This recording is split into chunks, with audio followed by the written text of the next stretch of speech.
tukaingia chama ya huyu Kasongo. Kufika mtoni akatuambia tushuke tutembee.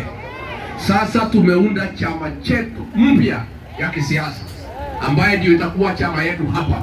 Muko tayari kuingia kwa chama yetu? Muko tayari? Mwe tayari ando itu? Kiama ni gutangatha kiunya giki giokite inyuothe muingire na wira wa mbere wa kiama kiu ni kuinukia mundu ucio tumutwarire tuguru ya kuyo niguo tucoke akunyaniria rurire ide mutimoi araba akunyaniria rurire waende wasiende wasaliti waende wasiende. Lakini mjumbe wenu Koimburi alisimama na sisi, alikataa mambo ya finance bill. Si alifanya mzuri? Koimburi ni Getungati, si Getungati. Pia seneta wenu Karongo wa Gangwa, huyu ni Getungati yetu. Kwa andũ aitũ ndĩmwĩre mũtikamake. Gũtirĩ mũrenda kagatea? Gũtirĩ mũrenda kagatea? No rĩngĩ iuraga kĩaga tũtigacokia karara gekire atĩa? Ningĩ ithuĩ Agĩkũyũ tũtirĩaga matahĩko. Mũndũ atahĩka no kĩrĩ matahĩko? Kanyuĩ nĩ mũgũrĩa matahĩko?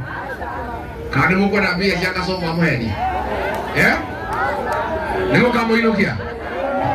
Gen Z mpo? Gen Z mpo? Nyinyi Gen Z tafadhali. Nyinyi Gen Z ndio mtakomboa Kenya hii. Sisi ni wazazi wenu. Mimi niko na imani na watoto wetu wa Gen Z. Na ndio siku ile Ruto alianza kuua watoto nilimwambia awache. Na nikaenda Mombasa nikatoa taarifa. Mliona? Nikamwambia William Ruto, mimi siwezi kuunga wewe mkono kama wewe kazi yako ni kuua watoto. Na sisi hatuwezi pigia kura mtu yeyote ambaye ameua watoto. Ruto ameua watoto hajaua? Ameua Gen Z hajaua? Mtu yote atapigia Ruto kura atakuliwa na hiyo damu ya Gen Z. Ni wakati huo. Aciari no muhorere mundu ucio kura. Atoragire ciana.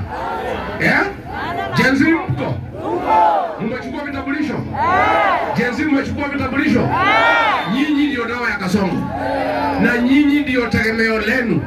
Ndio tegemeo letu kama taifa. La inyuana kia Gen Z na inyuane hokete. Nimekwenda idea. Nimekwenda idea. Nimekwenda idea Gen Z. Nimekwenda kijai vadi. Nimekwenda kura. Nimewakea teme.